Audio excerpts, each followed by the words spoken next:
వాసుదేవ వాసుదేవ వాసుదేవ సీతారామతేంద్ర శ్రీ దివ్య లక్ష్మణ రూపిణం సర్వసౌభాగ్యదాతారం సీతారామగురుం భజే. వాసుదేవ. ఓం అస్మద్ గురుభ్యో నమః. శ్రీ సీతారామ యతీంద్ర గురుదేవుల, శ్రీ లక్ష్మణ యతీంద్ర గురుదేవుల, శ్రీ సీతారాం గురుదేవుల దివ్య నిర్వహణలో ధనుర్మాస మహావ్రతం దిగ్విజయంగా పూర్తి చేసుకున్నాం. ఈ సందర్భంగా వచ్చిన అనుభూతి ఒకటి ఇది. అది ఏమనగా, ధనుర్మాసం ఆశ్రమంలో జరిగే ప్రతి సందర్భం, ప్రతి కార్యక్రమం గురుగారి అనుగ్రహం, గురుగారి దయ, హనుమన్న కృప వల్ల జరుగుతున్నాయని సత్యం. దానిని ప్రతి కార్యక్రమంలో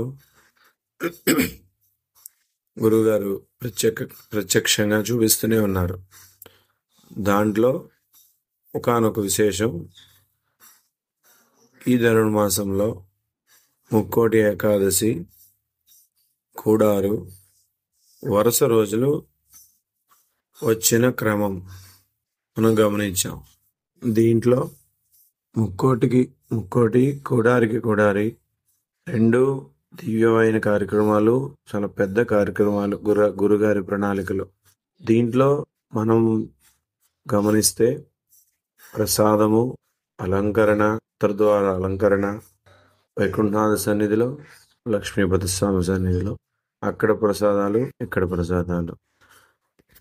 వైకుంఠనాథ సన్నిధిలో ఉత్తరద్వార దర్శనం, లక్ష్మీపతి స్వామి సన్నిధిలో ఉత్తరద్వార దర్శనం, ఏకాహ ప్రారంభం, కోసూరులో ఏకాహ ప్రారంభం, మరల వైకుంఠనాథ సన్నిధిలో కమలార్చన, సమారాధన, సాయంకాలం సంకీర్తన, పాసుర విన్నపం, లక్ష్మీపతి స్వామి శేషవాహన సేవ, వెనువెంటనే మరుసటి రోజు కూడారి ప్రసాద తయారీ ప్రారంభం. సుమారు 220 కేజీలు ప్రసాదం, 30 నుంచి 40 మంది కార్యకర్తలు రాత్రంతా తయారు చేసిన కూడారి ప్రసాదం ఉదయం 5:30 లోపు వైకుంఠనాథ సన్నిధి చేరటం. సుమారు ఒక్కొక్క గుండిగా బరువులో చూసుకుంటే 100 కేజీలు, 90 నుంచి 100 కేజీలు ఉండే గుండిగా అలవోకగా వంటశాల నుంచి వైకుంఠనాథ సన్నిధి చేరటం, దానిని వైకుంఠనాథుడికి నివేదన, దీపోత్సవం, మంగళాశాసన గోష్ఠి, ఆ తర్వాత తీర్థగోష్ఠి ప్రారంభం. గౌరాన్న సంవత్సరాలతో సుమారు 2000 నుంచి 2500 మంది తీర్థగోష్ఠిలో ప్రసాదం తీసుకోవటం, ఆ ప్రసాదం ఇతర ఊళ్ళకి అందించటం, ఇక్కడ దగ్గరలో ఉన్న వారందరికీ పంచటం.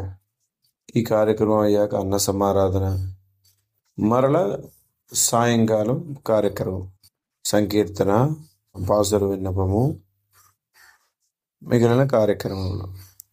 ఈ మొత్తం మనం గమనించుకుంటే 48 గంటల కార్యక్రమం గురుగారి ప్రణాళికలో జరిగింది. అంటే ఈ 48 గంటలు కార్యక్రమంలో ఎవరికి కూడా ఏ విషయంలో కూడా అలుపు సొలుపు లేకుండా, ఏ రకమైన ఇబ్బంది లేకుండా, ఇది మీరు ఎక్కడన్నా మరిచిపోయారు, లేకపోతే ఇది చెయ్యాలి, ఇది చేయలేదు అనే పరిస్థితి లేకుండా దివ్యంగా జరిపించి ఆ యొక్క గురుగారి అనుగ్రహం, హనుమన్న దయాని మన మీద కురిపించారు.